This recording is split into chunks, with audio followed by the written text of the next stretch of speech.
Ένα νέο Happy Traveler ξεκινάει και το ταξίδι μας στη Συρία συνεχίζεται. Στο πρώτο μέρος ταξιδέψαμε από Λίβανο οδικός για Σύρια και εξερευνήσαμε την πρωτεύουσα Δαμασκό. Είδαμε τα πιο σημαντικά αξιοθέατα, κάναμε βόλτες στις αγορές και δοκιμάσαμε τοπικές λιχουδιές. Τώρα συνεχίζουμε με το δεύτερο μέρος που θα φύγουμε εκτός πρωτεύουσας.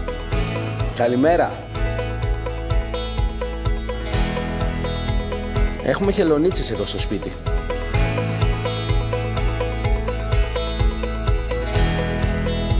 Παραδοσιακό συριακό πρωινό. Στη Συρία το κόνσεπτ του μεζέ το κρατάνε και στο πρωινό. Εδώ έχει ένα πιάτο με τυριά. Βασικά το ένα, κοιτάξτε πώς είναι σαν κανταΐφι. Έχουμε και κρεμόδες τυρί, χούμους, ελιές, ντομάτα, αυγουράκι, φρούτα. Αυτό είναι κουλούρι και σκέτο λάδι και μείγμα μπαχαρικών για να βουτήξεις το ψωμάκι. Πρώτα στο λάδι και μετά στο μείγμα μπαχαρικών. Κορυφαίο ελαιόλαδο.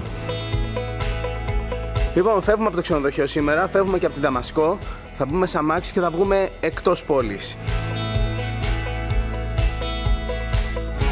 Μπαίνουμε σε αυτό το αυτοκίνητο και ξεκινάμε το road trip στη Συρία. Hello. Good morning.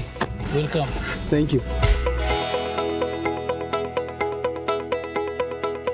Εδώ στα προάστια της Δαμασκού υπάρχουν πολλά κατεστραμμένα κτίρια από τον πόλεμο.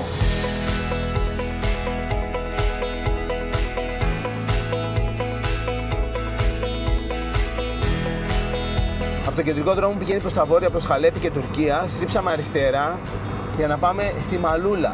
Αυτά εδώ είναι τα βουνά της Μαλούλας.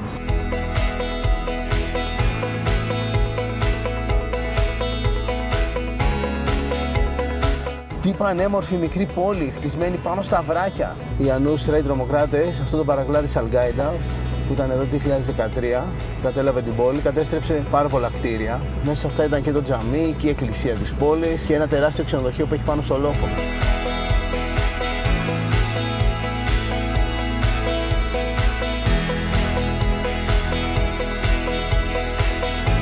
Είμαστε στη Μαλούλα, μια πανέμορφη μικρή ιστορική πόλη μέσα στα βράχια. Βασικά είναι χτισμένη σε ένα μικρό στενό φαράγγι. Αυτή η πόλη έχει ιστορία που πάει πίσω στον 1ο αιώνα μετά Χριστόν. Εδώ έχει πολλά ιστορικά μοναστήρια, ήρθαμε να δούμε ένα από αυτά. Hello, how are you? Good.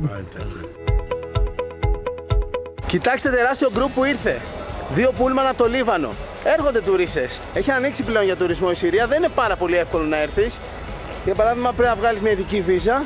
Αλλά είναι πλέον εφικτό και ένα πολύ μεγάλο κομμάτι της χώρας είναι απόλυτα ασφαλές. Αυτό δεν σημαίνει ότι υπερπροτείνουμε σε όλους τους σηκωθείτε να τρέξετε να πάτε στη Συρία, αλλά για τους ψαγμένους ταξιδιώτες, αυτοί που πραγματικά θέλουν να δούνε αυτή την τόσο ενδιαφέρουσα και όμορφη χώρα, υπάρχει τρόπος να έρθουν ένα ταξίδι εδώ από το Λίβανο. Αυτή η εκκλησία που πάμε να δούμε είναι αφιερωμένη στον Σέργιο Κεβάκχο. Ήταν 2 μάρτυρες στρατιώτες του Ρωμαϊκού στρατού που βαφτίστηκαν χριστιανοί και γι' αυτό το λόγο τους σκότωσαν.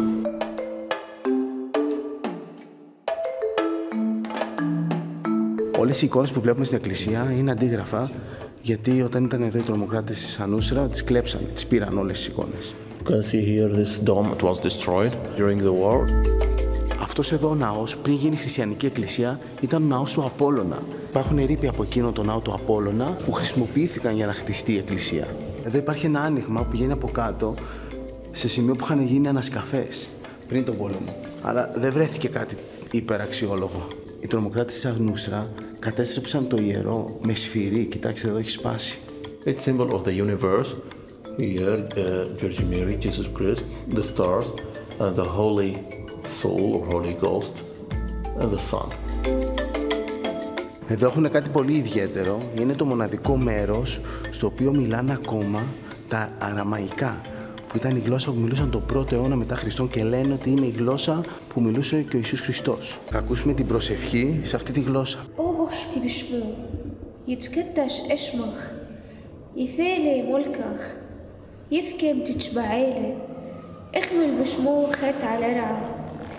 أبليح لحمح تعايل يومح وغفر ليح اختياثح أخمل أنا حب مغفري لالتماخت عمينح ولا تعبرين لحب تغربيوثا بيس نجلنا حمشيذا Here in Malula they use both Arabic and Aramaic. And also the prayer here, usually the Mass, in Arabic and also in Aramaic. Έχουν και ένα μικρό μουσείο εδώ πέρα με ιστορικά αντικείμενα από το μοναστήρι. Εδώ σε αυτή την τρύπα φτιάχνανε κρασί και αυτή την τέχνη παρασκευής κρασιού την έχουν κρατήσει μέχρι και σήμερα. Δοκιμάζουμε το παραδοσιακό κρασί της Μαλούλα. Πολύ ωραίο, είναι γλυκό. Και αυτή είναι η παλιά, η αυθεντική πόρτα του μοναστηριού. Θα μας δείξει η κυρία πώς λειτουργούσε η κλειδαριά της. Και εδώ βλέπουμε σε ένα βίντεο πώς ήταν πριν και μετά τις καταστροφές που προκάλεσαν το 2013 οι τρομοκράτες εδώ πέρα στην περιοχή. Κοιτάξτε πώς κάναν την εκκλησία. Από τότε μέχρι σήμερα έχουν ανακαινήσει το χώρο και η εκκλησία πλέον είναι πανέμορφη, όχι όπως ήταν δυστυχώς, αλλά σε πολύ καλή κατάσταση. Δίπλα στο μοναστήρι έχει ένα καφέ στο οποίο θα πιούμε τσαγάκι. Thank you.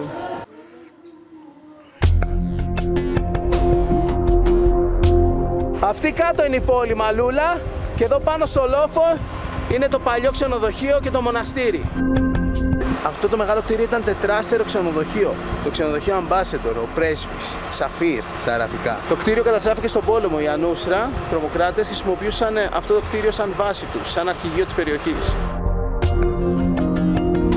Ρώτησα αν το ξενοδοχείο αυτό το βομβάρδισε ο Συριακός στρατός όταν προσπάθησε να ανακαταλάβει την πόλη, αλλά μου είπε όχι, γιατί δεν θέλανε να προκαλέσουν ζημιές στα μοναστήρια. Δεν βομβάρδισαν καθόλου εδώ πέρα. Το συγκεκριμένο ξενοδοχείο το κατέστρεψαν οι ίδιοι τρομοκράτες φεύγοντας για να μην αφήσουν πίσω ίχνη. Όταν δεν μπορούσαν πλέον να κρατήσουν εδώ την περιοχή, το κατέστρεψαν και φύγαν. Νομίζω πως το ταξίδι εδώ είναι και μια δυνατή σφαλιάρα για να μας θυμίζει πως ένας πόλεμος μπορεί να καταστρέψει μια χώρα. Μια τόσο όμορφη και πλούσια με ιστορία χώρα. Αυτό ήταν το λόμπι του ξενοδοχείου με τη ρεσεψιόν. Εδώ στην Αλούλα, στον πόλεμο, σκοτώθηκαν περίπου 100 άτομα από τους κατοίκους εδώ της πόλης και καμιά δεκαριά, 20 Σύριοι στρατιώτες. Τα ονόματά τους τα έχουν γραμμένα στην πύλη, στην είσοδο της πόλης όταν ερχόμαστε.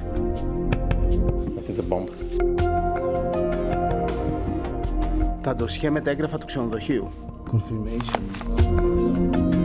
Να, και εδώ βλέπουμε ένα κατεστραμμένο αυτοκίνητο.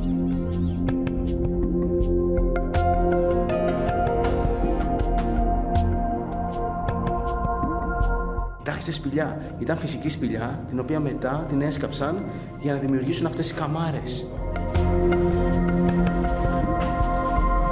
Ελληνικά. Τους ενενήνε τέλεση. Τέλος πάντων, είναι λίγο χαλασμένο και δεν μπορώ να καταλάβω. Ένας αετός στην οροφή και εδώ έχει αετούς.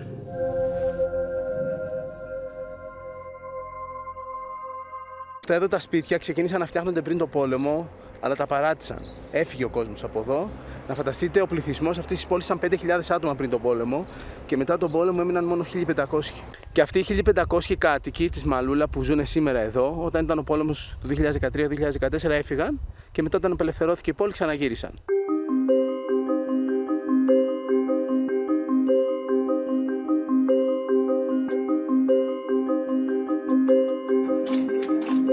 Περνάμε ανάμεσα από το λεγόμενο άνοιγμα της Μαλούλα. Κοιτάξτε πώς είναι αυτό το φαράγγι.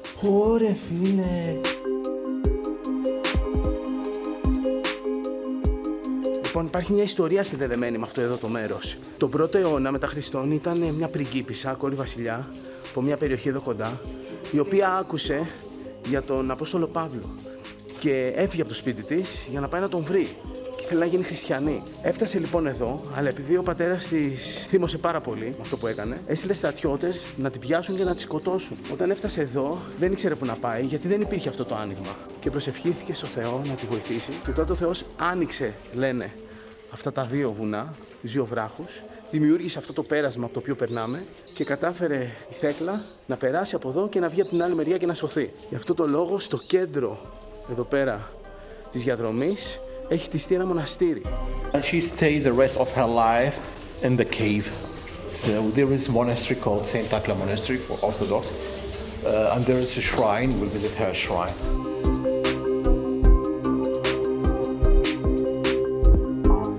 Εδώ στα βράχια υπάρχουν σπηλιές στις οποίες έμεναν άνθρωποι πριν από 3.000 χρόνια. Εντάξει, έχει άνοιγμα εκεί πέρα και μπαίνει πιο μέσα η σπηλιά.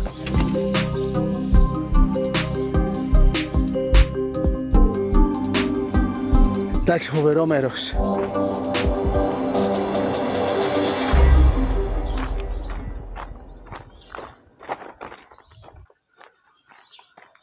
Φτάσαμε στο μοναστήρι. Εντάξει, φοβερή διαδρομή, φοβερό μονοπάτι μέσα στους βράχους.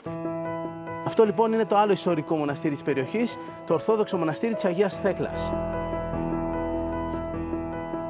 Το μοναστήρι είναι πολύ μεγάλο και έχει και ξενώνα. Μπορεί κάποιος να έρθει και να μείνει εδώ πέρα. Υπάρχει μεγάλη εκκλησία κάτω και ένα ξοκλήσι πάνω που είναι μέσα στη σπηλιά. Οι τρομοκράτες το 2013 όταν έφτασαν εδώ κατέστρεψαν διάφορα κομμάτια του μοναστηριού όπως εικόνες. Κοιτάξτε εδώ αυτή την πανέμορφη εικόνα ψηφιδωτό, τις οποίες κατέστρεψαν τα πρόσωπα.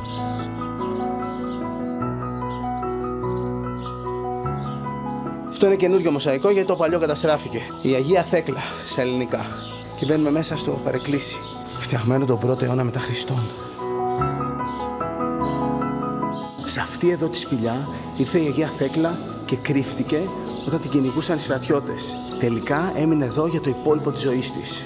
Όταν έφτασε εδώ διψούσε πάρα πολύ και δεν υπήρχε νερό. Προσευχήθηκε λοιπόν και άρχισε να τρέχει νερό από εκεί. Γι' αυτό το λόγο σήμερα αυτό το νερό θεωρείται ιερό και λέγεται ότι έχει ιαματικές ιδιότητες. Πάμε μέσα στο εκκλησάκι στη σπηλιά.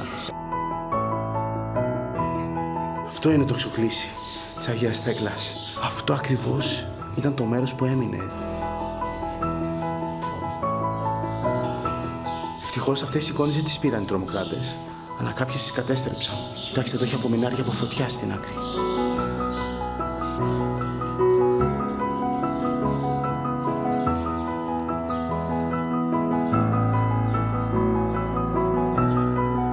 Και από αυτά τα μπαλκόνια εδώ του μοναστηριού έχει τέλεια θέα. Βλέπεις κάτω όλη την πόλη, πάνω το παλιό ξενοδοχείο, εκεί που ήμασταν πριν. Και κοιτάξτε, στην οροφή του μοναστηριού έχει φωτοβολταϊκά. Γενικότερα είναι πολύ δημοφιλή τα φωτοβολταϊκά εδώ πέρα. Και εδώ είναι ο μεγάλος ναός της Μονής. Αυτή η εκκλησία δυστυχώς κάηκε το 2013 από τους τρομοκράτες, αλλά από τότε έχουν γίνει πολλές εργασίες αποκατάστασης των ζημιών. Υπάρχουν όμως τα σημάδια της καταστροφής, όπως τρύπες από σφαίρες εκεί στην οροφή. Όλα είναι στα αραβικά και στα ελληνικά. Πεντηκοστή, ο κόσμος, η πλατητέρα του ουρανού. Το 2013 όταν ήρθαν οι τρομοκράτες εδώ, πήραν και αιχμάλωτες 12 μοναχές, τις οποίες κράτησαν για 3 ολόκληρους μήνες, ήταν φυλακισμένες. Και μετά ο Συριακός στρατός κατάφερε να κάνει μια συμφωνία με τους τρομοκράτες, να δώσουν κάποιους αιχμαλώτους τρομοκράτες και να ελευθερώσουν τις μοναχές. Εδώ σε αυτό το χώρο έχουν εικόνες που καταστράφηκαν από τους τρομοκράτες, από την Ανούσρα. Άλλες κάηκαν και άλλες πυροβολήθηκαν ή τρυπήθηκαν.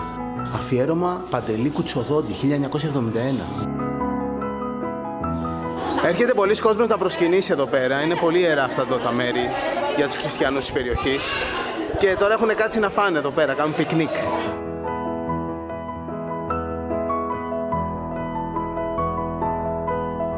Welcome, Syria. Thank you very much. Your name is? Tambi. I'm originally from North Russia. I'm Circassian. This first time for you in Syria? First time, yes. So this is a Syria flag. What is like the symbolism on the colors and the...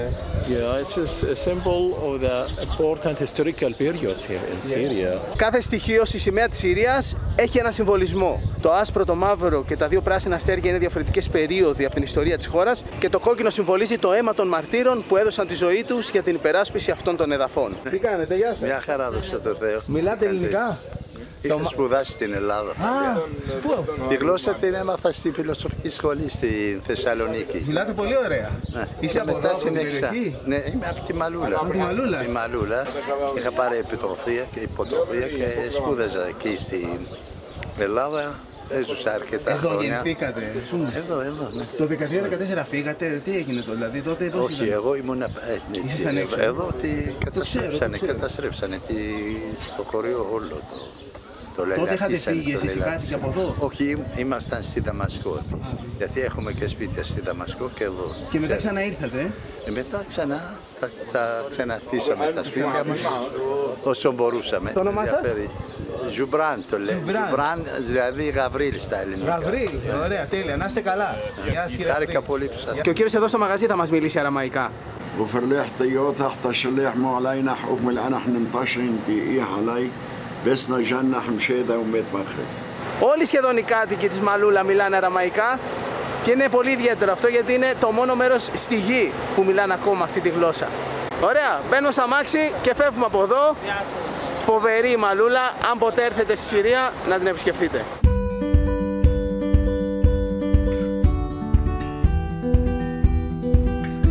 Μπήκαμε και πάλι στο κεντρικό αυτοκινητόδρομο που ενώνει τη Δαμασκό με την πόλη Χόμς και το Χαλέπι και πηγαίνουμε προς τα βόρεια.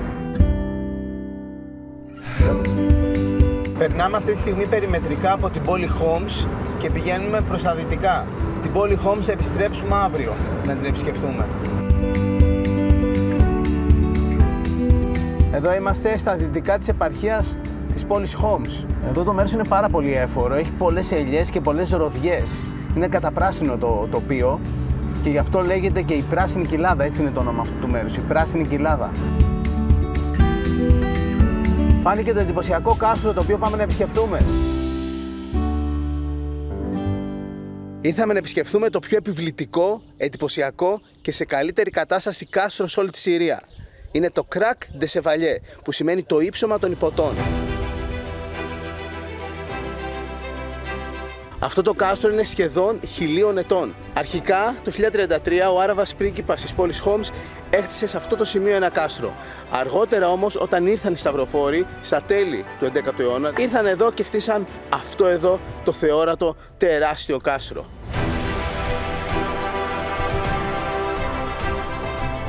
Hello. Hello. Welcome to Syria. Welcome to Crac de Chevalier, Mr. Thank you. Εδώ είμαστε σχετικά κοντά στην ακτή της Μεσογείου θάλασσας, πάνω από το Λίβανο και στην δυτική πλευρά της επαρχίας της Χόμς. Αυτά είναι τρύπες από σφαίρες και η εποχή 2013-2014 έγιναν. Αυτό το κάστρο ανακηρύχθηκε μνημείο παγκόσμιας πολιτιστικής κληρονομιάς από την UNESCO το 2006.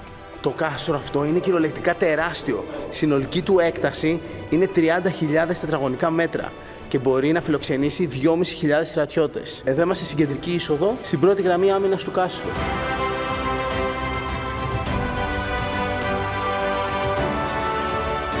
Το κάστρο αυτό ήταν μια καστροπολιτεία, είχε τα πάντα. Είχε στάβλους, είχε δωμάτια, είχε εκκλησία, είχε λεωτριβείο, είχε και πηγάδια. Καμιά 20-25 πηγάδια για να είναι αυτόνομο. Μπορούσε, λέει, να κρατηθεί υπό πολιορκία για 2 ολόκληρα χρόνια.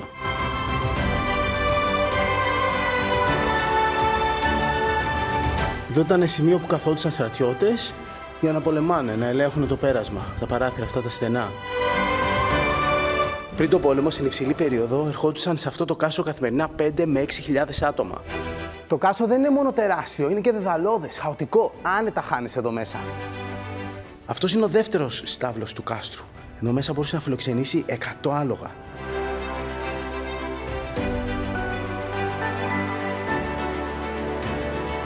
Αυτό είναι το ίσως πιο όμορφο σημείο του κάστρου, ο διάδρομος των υποτών.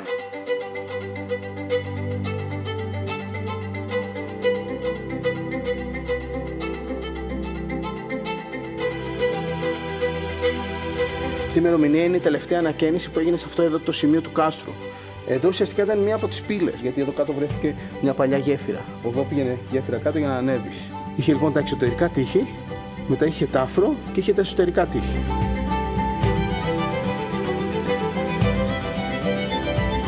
Εδώ είμαστε στο ενδιάμεσο, ανάμεσα στα δύο τείχη, το εξωτερικό και το εσωτερικό. Και κάτω εδώ είχε τάφρο. Βασικά είχε ακόμα νερό. Εκείνο ψηλότερος πύργος, 750 μέτρα υψόμετρο είναι και λέγεται ο πύργος του αρχηγού ή ο πύργος του βασιλιά. Αυτό το κάστρο, όπως το βλέπουμε σήμερα, το χτίσαν οι σταυροφόροι στα τέλη του 11ου αιώνα και το κράτησαν για περίπου 200 με 250 χρόνια. Το 1271 το κάστρο έπεσε και από τα χέρια των σταυροφόρων πέρασε σε μια φυλή μουσουλμάνων. Για 1 μήνα ήταν η πολιορκία και τελικά κατάφεραν να επιτεθούν από την νότια πλευρά που ήταν η πιο αδύναμη και να ανοίξουν μια τρύπα στα τείχη από εκεί και να μπουν μέσα. Αμέσως μετά έκλεισαν την τρύπα και φτιάξαν ένα νέο πύργο που λέγεται ο Ισλαμικός πύργος. The Islamic Tower or the Zahir Papers Tower or the Mamluk Tower. Αυτό είναι το κομμάτι στην νότια πλευρά του κάστρου που κατάφεραν να ανοίξουν και να μπουν οι κατακτητές το 1271. The signal tower. They used to send the signals by smoke and fire from here. Πάμε πάνω εδώ να δούμε τον πύργο των επικοινωνιών. Είναι το σημείο που ανανάβανε φωτιά για να επικοινωνούν με άλλους πύργους, με άλλα κάστρα και με άλλες κορυφές.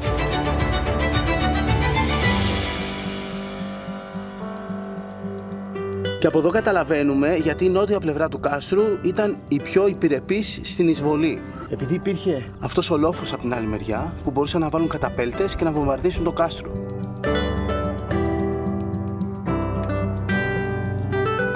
Εδώ είμαστε πάνω στο εξωτερικό τείχος και από εδώ βλέπουμε το εσωτερικό τείχος.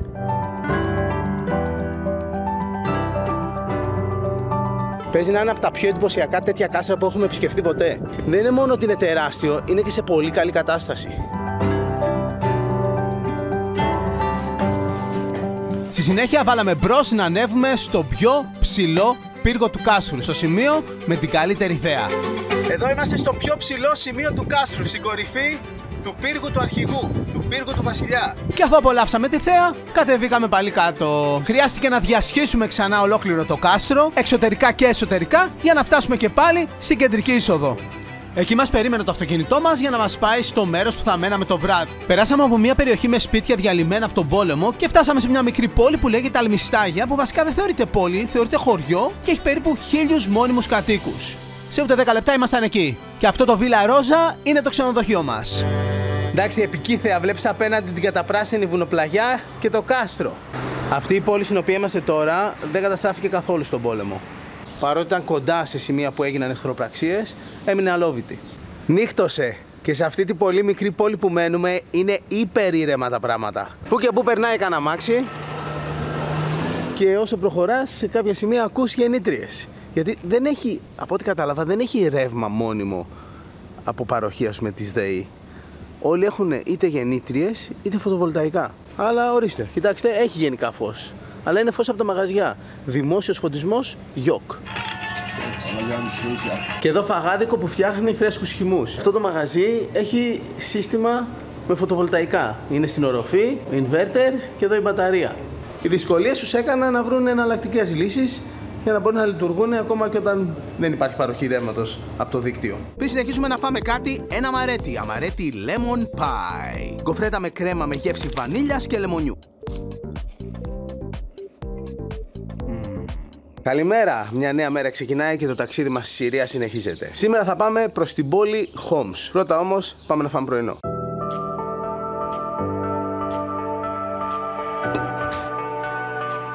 Να λοιπόν πως είναι ένα συριακό πρωινό σε τριάστερο ξενοδοχείο. Η ντομάτα και το αγκούρι πάντως είναι ολόφρεσκα. Έχω λατρέψει αυτές τις σελίτσες. Και φυσικά το τυρί κατά ύφη, κοιτάξτε εδώ πως είναι, σαν μαλλιά.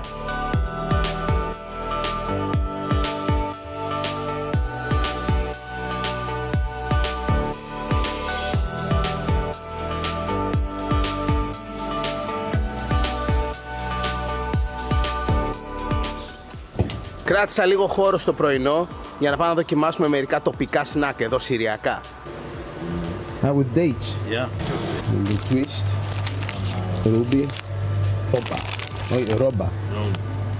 Barakat white.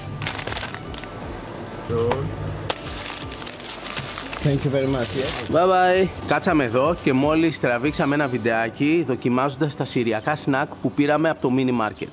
Αν θέλετε να το δείτε, μπείτε στο κανάλι μας στο YouTube. Εν τω μεταξύ, μια ενδιαφέρουσα πληροφορία είναι ότι παρότι κάποια πράγματα στη Συρία είναι οικονομικά για εμάς, όπως για παράδειγμα το φαγητό, κάποια άλλα πράγματα είναι πανάκριβα.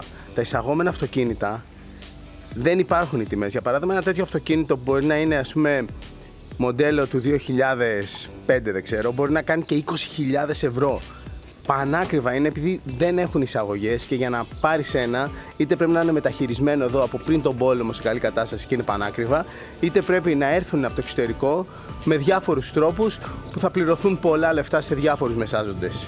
Αυτοκίνητα που στην Ελλάδα μπορείς να αγοράσεις για 5.000 ευρώ, εδώ πρέπει να δώσεις τουλάχιστον 20. Και σκεφτείτε ότι εδώ η μισθή δεν είναι σαν της Ελλάδας, είναι πολύ πιο χαμηλή. Ένας τυπικός μισθός ανάλογα με τη θέση λοιπόν είναι μεταξύ 100.000 και 200.000 λίρες Συρίας. Κάντε εσείς τα μαθηματικά πόσο είναι αυτό σε ευρώ. Μπαίνουμε στα αμάξι τώρα και πηγαίνουμε προς τα ανατολικά.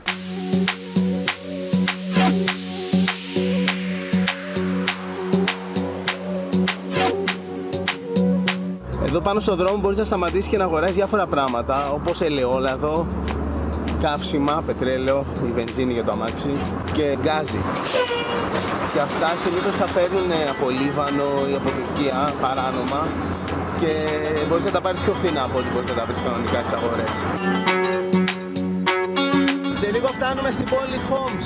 Παρότι η πόλη είναι η τρίτη μεγαλύτερη σε πληθυσμό στη χώρα, η επαρχία της Χόμς είναι η μεγαλύτερη επαρχία σε έκταση. Περνάμε έξω από το δηληστήριο της Χόμς, το οποίο φτιάχτηκε το 1958. Είναι ένα από τα δύο μεγάλα βασικά δηληστήρια στη Συρία.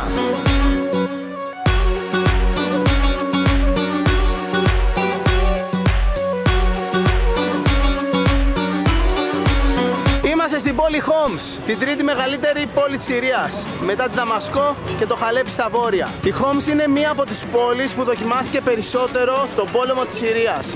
Μεταξύ 2013 και 2015 καταστράφηκε ένα μεγάλο κομμάτι της πόλης. Το όνομα Χόμς προέρχεται από το ελληνικό όνομα Εμέσα. Εμέσα ονόμασαν αυτή εδώ την πόλη οι Έλληνες όταν ήρθαν στην περιοχή, επειδή εδώ ζούσαν κάποιοι Άραβες που λεγόντουσαν Εμεσιανοί. Τους ονόμασαν Εμεσιανούς και την πόλη Εμέσα. Το Εμέσα ή Χεμέσα άρχισαν μετά οι Άραβες να το κόβουνε και τελικά βγήκε το σημερινό όνομα το Χόμς. Οι Έλληνες αργότερα την πόλη τη λέγανε Χέμψ, η Χέμψ.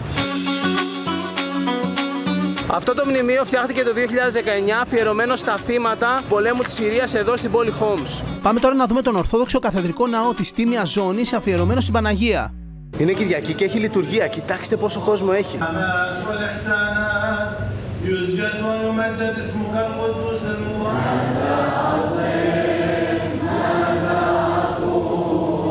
Κάθε Κυριακή σε αυτήν εδώ την Ορθόδοξη Εκκλησία έχει τόσο πολύ κόσμο. Και εδώ από πίσω έχουν και μουσείο του ναού. Το 1953 μέσα στην εκκλησία, σε ένα κλειστό σαν δοχείο πέτρινο, βρέθηκε μια ζώνη που πιστεύετε ότι είναι η ζώνη της Παναγίας. Αυτή εδώ είναι η ζώνη, μέσα εκεί. Είναι φτιαγμένη από μετάξι και από μαλλί και έχει μήκος 70 εκατοστά. Η ζώνη της Παναγίας λοιπόν βρέθηκε εδώ πέρα το 1953. Στο Συριακό πόλεμο, κάπου 13-14-15, που γενικά αυτή η πόλη Χόμς υπέστη τεράστιες καταστροφές, οι τρομοκράτες ήρθαν εδώ πέρα σε αυτήν την εκκλησία, την έκαψαν, αλλά ευτυχώς οι κάτοικοι πριν είχαν κρύψει τη ζώνη και ευτυχώς οι τρομοκράτες δεν τη βρήκανε και δεν την πείραξαν. Και μετά όταν απελευθερώθηκε η πόλη, την βάλανε εκεί πέρα για να έρχεται ο κόσμος και να προσκυνάει.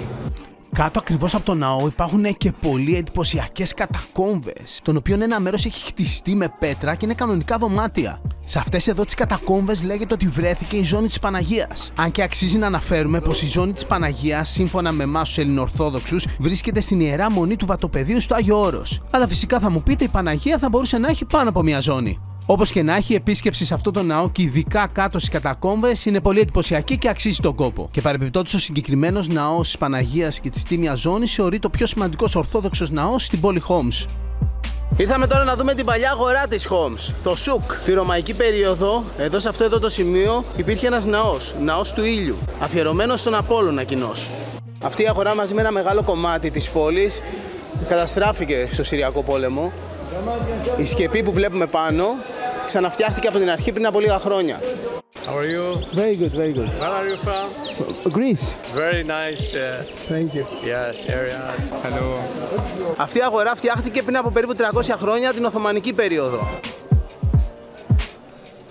Τα περισσότερα ρούχα που βλέπουμε εδώ φτιάχνονται στη Συρία. Είναι τοπικά, απλώς οι πρώτες ύλες εισάγονται. Before the war, we used to produce everything, especially the textiles, in Aleppo city, because Aleppo was the commercial capital of Syria. Με αυτά και με αυτά φτάσαμε στην άλλη μεριά της αγοράς, από την οποία βγήκαμε και συνεχίσαμε τη βόλτα μας στο κέντρο της πόλης Χόμς. Αυτό το τζαμί ήταν παλιά ρωμαϊκός ναός, μετατράπηκε σε τζαμί και στον πόλεμο της Συρίας το κατέστρεψαν, το έκαψαν οι τρομοκράτες που ήταν εδώ πέρα. Και κατέστρεψαν βασικά τα πάντα. Κοιτάξτε, όλη η πόλη είναι διαλυμένη. Κτίρια με τρύπες από σφαίρες, ένα ολόκληρο εμπορικό κέντρο που καταστράφηκε και εδώ ένα σχεδόν ολοκληρωτικά καταστρωμένο κτίριο, το οποίο πλέον το ξαναφτιάχνουν. Εδώ είναι η αγορά με φρούτα και λαχανικά, όλα τοπικά.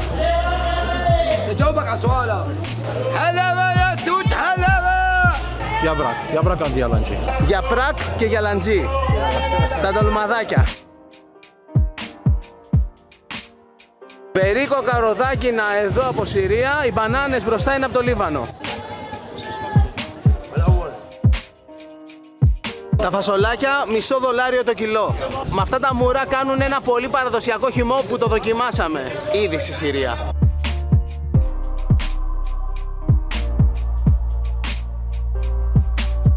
Ωραία, και τώρα συνεχίζουμε τη βόλτα μας σε αυτή εδώ τη μεριά της πόλης, που πάλι είναι ολοζώντανη, έχει αγορές, αλλά είναι και το κομμάτι της πόλης με τη μεγαλύτερη καταστροφή στον πόλεμο της Συρίας. So many people had to leave. Of course, during the war, so many people had to move to another place, to safe places during the war. So the war was in Homs here in 2012, 13 and 14.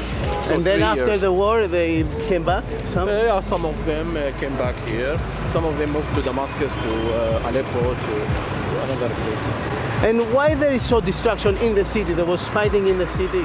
The fighting was in the city, the northern part of the city here. Σε πιάνει η ψυχή σου εδώ πέρα να βλέπεις τόσο πολύ καταστροφή. Δεν ξέρω, δεν είναι και πολύ happy traveler η φάση, αλλά όπως έχουμε πει σε διάφορα τέτοιου είδους ταξίδια περίεργα που έχουμε κάνει στο παρελθόν, μερικές φορές μπορείς να είσαι αληθινός ταξιδιώτης και να μην είσαι happy. Και από τα πράγματα που βλέπεις να σου μπαίνουν σκέψεις και από όλα αυτά να εξελίσσεσαι και να μαθαίνεις. Και συλλογικά σαν ανθρωπότητα να προσπαθούμε να γίνουμε καλύτεροι. Αυτά όλα ήταν κάποιανών τα σπίτια. Καταστροφή.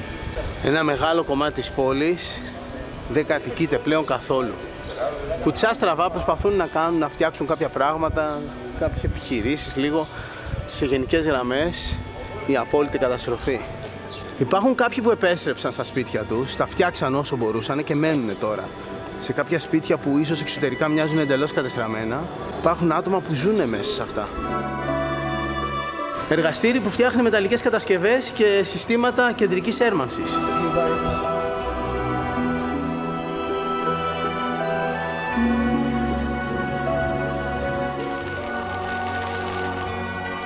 Εδώ αυτό το σημείο ήταν πρώτη γραμμή. Ήταν πεδίο μάχης μεταξύ των τρομοκρατών και του Συριακού στρατού. Κοιτάξτε εδώ, πλήρης καταστροφή. Εκείνο το κτίριο διαλύθηκε τελείως. Most of the destruction happened in the beginning? They arrived in 2011 year, but the war was here about 3 years, so 2012, 13 and 14.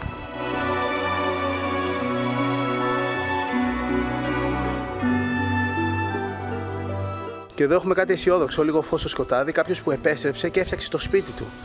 Ανάμεσα σε τόσο κατεστραμμένα σπίτια υπάρχει και ένα φτιαγμένο όμορφο με τη βουκαμβίλια του.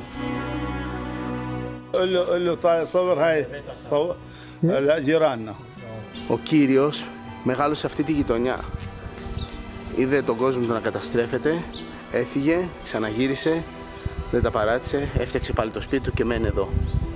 This area? Yeah, this area called Al-Khalidiyya. Al-Khalidiyya. It took the name from the shrine of Khalid ibn al-Walid. He was the Islamic leader during the Islamic conquests in the 7th century. And he buried here inside the mosque. There is a mosque there called Khalid ibn al-Walid Mosque.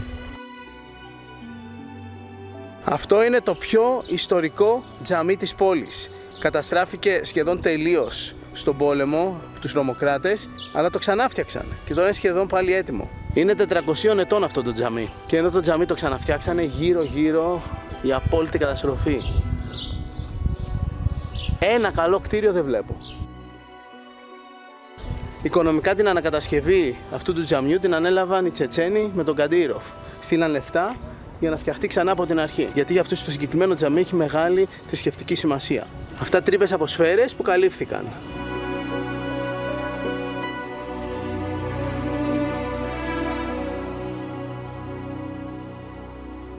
Και αυτός είναι ο τάφος ενός πολύ σημαντικού Ισλαμικού ηγέτη του 7ου αιώνα, στον οποίο είναι αφιερωμένο το τζαμί, ο οποίος πέθανε από ασθένεια και μαζί με αυτόν πέθανε και ο γιος του. Γι' αυτό έχει δύο τάφους, έναν μεγάλο και ένα μικρό. Ο θόλος, η οροφή, είχε καταστρεφεί σχεδόν τελείως. Είχαν ανοίξει τεράστιες τρύπες. Αυτοί όλοι οι τζιχαντοάισις, Ταλιμπάν τέλος πάντων, κατέστρεψαν χριστιανικούς ναούς, τζαμιά, αρχαιολογικούς χώρους, σπίτια, κατέστρεψαν τα πάντα.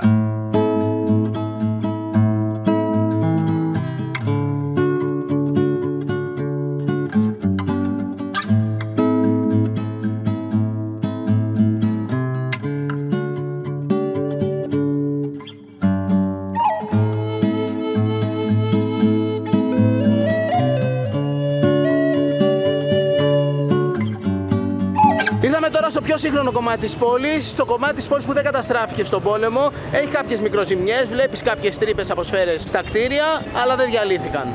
Αυτό είναι το πιο χαρακτηριστικό συμβολικό αξιοθέατο στην πόλη Χόμς. Το ρολόι του 1950. Εκεί γράφει ότι έγινε ανακαίνιση το 2015. Ευτυχώς τον πόλεμο δεν καταστράφηκε. Είχε κάποιες ζημιές οι οποίες φτιάχτηκαν μετά.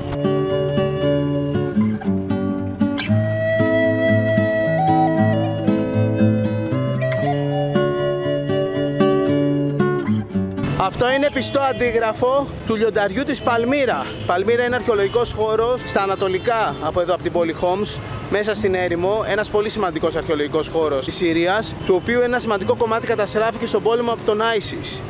Και ο ISIS πήγε εκεί πέρα και άρχισε να ανατινάζει τα αρχαία μνημεία. Ένα από αυτά που κατέστρεψε ήταν και το λιοντάρι της Παλμύρα.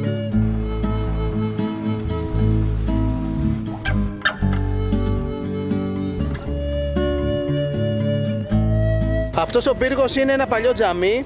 Αυτό είναι κυβερνητικό κτίριο και μόλις ξεφόρτωσαν από το φορτηγό μπιτόνια με πετρέλαιο για τη γεννήτρια.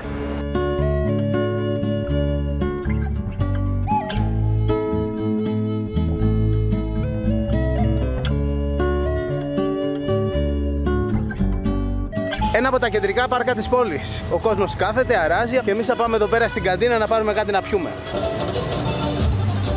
I will take an apple. Mango. Πήραμε εδώ να πιούμε ένα χυμό και μας προσκάλεσε ο κύριος να κάτσουμε εδώ μαζί του. Good morning. Αυτός ο χυμός παρασκευάζεται εδώ, στη Συρία και συγκεκριμένα στην πόλη Χόμς.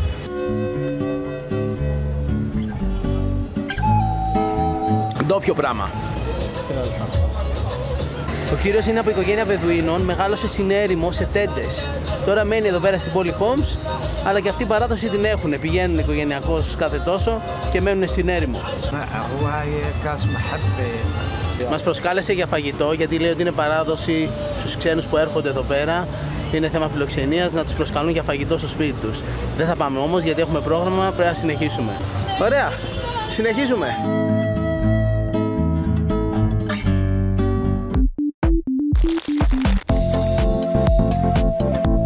Όταν αρχικά οργανώσαμε αυτό το ταξίδι, υπολογίσαμε ότι θα βγάλουμε ένα happy traveler στη Συρία, γιατί 3 μέρες ένα ταξίδι μας βγάζει συνήθως ένα επεισόδιο. Κι όμως η Συρία μας γέψευσε πανηγυρικά, πανηγυρικότατα.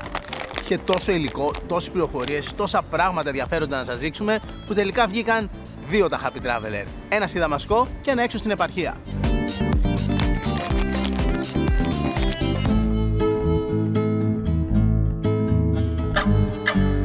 Αυτό είναι από τα πιο παραδοσιακά και ιστορικά καφέ της πόλης, λέγεται Αλφάραχ.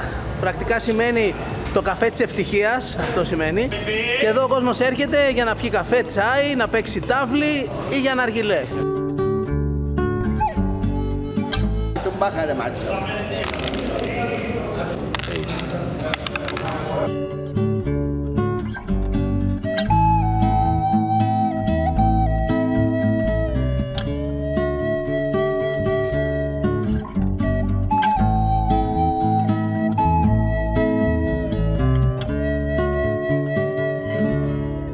Θα φάμε το ίσως πιο κλασικό συριακό street food, σαουάρμα. Γύρο σκοτόπουλο. Κοιτάξτε πόσο τεράστιος είναι. Κοστίζει περίπου 2 δικά μας ευρώ. Να το, τεράστιο είναι. Και καίει αρκετά γιατί το ψίνουνε και εξωτερικά. Το πατάνε. Έχει 2 πίτες βασικά. Και ένα κομμάτι κοτόπουλο από πάνω σαν καπάκι. Για να δούμε τι λέει και γευστικά. Καταρχάς αυτή η άσπρη σάλτσα έχει σκόρδο. Είναι σκορδάτι. Είναι σαν μαγιονέζα με σκόρδο. Έχει και πίκλες. Το κοτόπουλο πολύ ωραίο. Καλοψημένο, δεν έχει τίποτα περίεργα μπαχαρικά. Νόστιμο είναι. Ωραία φάση και αυτό το πάτημα της πίτας της αραβικής. Πολύ εύκολο φάγωτο.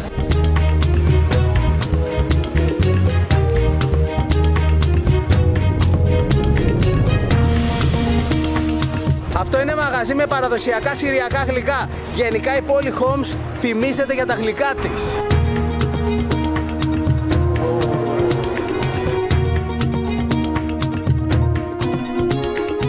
Θα δοκιμάσουμε αυτά τα τριγωνικά που είναι παραδοσιακά. Τα κάνουν είτε με γέμιση τυριού είτε με γέμιση καρυδιού. Thank you. Bye.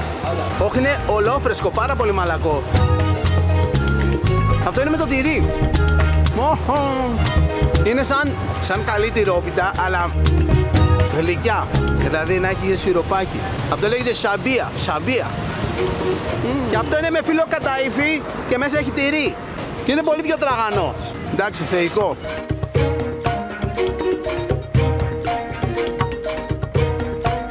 Και άλλο ζαχαροπλαστείο. Και ήρθαμε εδώ συγκεκριμένα για να δοκιμάσουμε κάτι πολύ παραδοσιακό που το έχει μόνο εδώ. What's the name? Halawit Ajiben. Halawit Ajiben. Χαλαουί Αζίπεν. Κοιτάξτε εδώ, είναι τυλιχτή ζύμη η οποία μέσα έχει τυρί και ξηρούς καρπούς. Φιστίκι.